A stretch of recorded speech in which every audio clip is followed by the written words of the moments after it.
এখানে খুব ইন্টারেস্টিং একটা উদ্ভিদ আছে, যেটাকে বলা হয় সূর্য শিশির, এবং সেটা এত হিউজ পরিমাণে আমাদের এই এরিয়াতে রয়েছে, যেটা আমি একটা হাতে তুলে আপনাদের দেখাচ্ছি।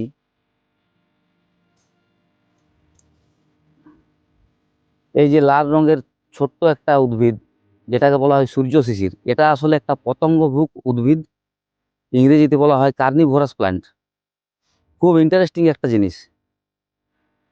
এ অ্যাকচুয়ালি পোকামাকড় খায়।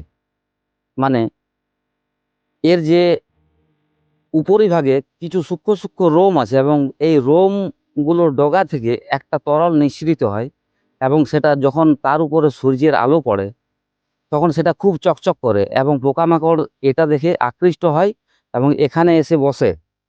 বসার পর এই উদ্ভিদ একটা এনজাইম রিলিজ করে, এবং সেই এনজাইম যখন ওই পোকামাকড়ের গায়ে লাগে তখন সেটা হজম হয়ে যায়, এবং তার থেকে নাইট্রোজেনটা এ নিয়ে নেয়, এবং নাইট্রোজেনের ঘাটতিটা সে পূরণ করে।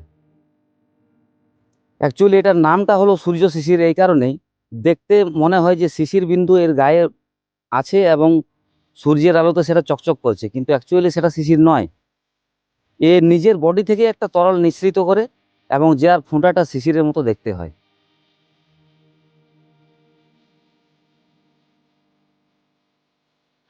আমাদের এই যে পুরো এলাকাটা দেখতে পাচ্ছেন, এই এরিয়াটা পুরো এই কার্নিভোরাস প্ল্যান্টে ভর্তি আছে। সমস্ত জায়গাটা হিউজ পরিমাণে রয়েছে।